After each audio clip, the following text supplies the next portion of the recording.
Hello and welcome to another Tippling Philosopher video. Today I'm going to talk again about God, as I like to, and I'm going to talk about something that came up in one of my books that I put a link to below called The Little Book of Unholy Questions. And in that book I posed 501 questions to God, and it turns out she hasn't answered any of them. So I don't know what that tells you, but here's one of the ideas I played around with. There's this prevailing idea that God has personhood and that humanity or humans is somehow styled on his image.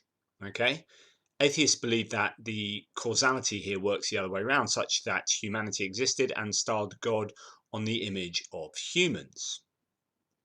But minor quibbles, eh? So these anthropogenic properties of God manifest themselves in different ways, in looks, emotions, rationality, and sentience. And we argue about what each of those terms mean, right? The problem here is that these things make a lot of sense in the context of humanity, but not so much sense in the context of a divine being. Emotions, as you'll see a bit later, have functional properties as reason for their existence with a basis in evolution. And this makes no sense, however, for God. You can't talk about biological evolution and how it drives the necessity for certain or the need for certain properties in humans and apply that kind of reasoning as to why those things exist in God. And the tricky concept of personhood is particularly troubling. Without going into the complex idea of defining personhood, uh, let's just look very simply at humour. Okay, this is something that which we humans take for granted. GOSH, as you see, good sense of humour. You see on dating sites and classified ads, so I've been told, which goes some way to showing how important a characteristic it is for us to see in other people. Humour and comedy plays a massive role in society and our day-to-day interactions. In short, it's a necessary component to our humanity. For a human to lack the dimensions of humour and comedy, of jokes and laughing, would mean they would be lacking a desired human characteristic. By being a required characteristic that most of us would demand in a partner or a friend, it's surprising that we would be expected to love God if He didn't have that capacity. As one Bible passage one Bible page states, and I'll quote here, give you the link. It is logical to conclude that since our Creator God made man after himself, and we know we have a sense of humour, that he would have one too. If we can look around us and find things funny, so can he. Those who study the Bible can become so familiar with its verses and teachings that they forget to step back and consider what they read from a different angle.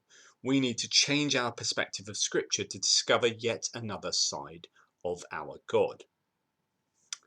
So back to me. For God to lack these dimensions would, to me, mean that God lacked something that we had. According to the Bible, God has anger, jealousy, and love, but it doesn't appear that God has a penchant for gags and laughing.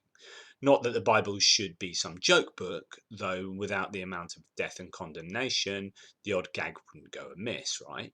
But there really is no evidence to support the idea that God has a happy, laughy, jokey side. One of the problems for God is that he is supposedly omniscient, which means he would know the punchlines and even the experiential knowledge of what he himself, she herself, would feel at that exact future moment of comedy. I simply cannot see a divine transcendent being having the capacity to laugh uproariously pretty much about anything. One could argue that there are other types of comedy, that you could rewatch brilliant comic actors, films, and scenes and derive pleasure from seeing that which you already know. Of course, if God is outside of time, it is hard to see how he can in any way interact with the world in what would appear to be an instantaneous moment as opposed to the billions of years of chronology that we have. And again, I've talked elsewhere about time. It depends whether you believe God is outside of time, the entire existence of the universe, or whether God starts time by creating the universe. As Jerry Corley's Comedy Clinic states, and I'll put a link to that, one of the most common questions I get as a stand-up comedian, writer, and now coach is, what is the key to comedy? And although there are too many variables for me to even suggest that I have all the answers when it comes to comedy, I can give you the key. That's right, I can give you the key to comedy. The key is surprise. If we break comedy down, I mean really break comedy down into parts, then we can start to design solutions. So let's do that briefly in this blog post. I guess we can all agree that for comedy to be comedy, we need to get the audience to laugh, right? So that's our problem. We need to make people laugh, and let's find a solution. Somebody has to be laughing in order for someone to say that something is comedic or humorous. Now that we know that, we need to know what causes people to laugh. According to several psychologists, the number one element that triggers human laughter is surprise. Create surprise and do it well, and the audience almost has no choice but to laugh. Imagine that power as a comedian, to put the audience in a position where they have no choice but to laugh. Now that we have that psychological element in place, we are part of the way through solving our problem. The next question is how we pull that trigger. We create surprise in our writing or our dialogue, conversation, speech, or script, and so on and so forth.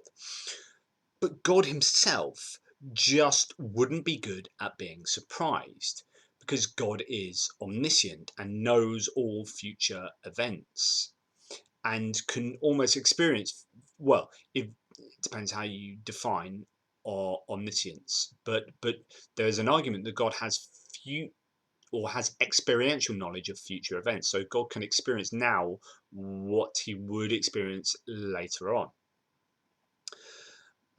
Academics like Steven Pinker have expressed the functional benefits of laughter from an evolutionary psychological point of view, none of which would be relevant to the case of God. In short, it doesn't really seem plausible that God would be able to laugh, to get most, if not all, humour, have a sense of humour, or be funny himself. And this might just invalidate God's personhood.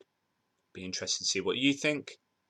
Comments down there, please. And, if you fancy, press the like button and please subscribe. Take it easy. Drop by my blog at A Tippling Philosopher.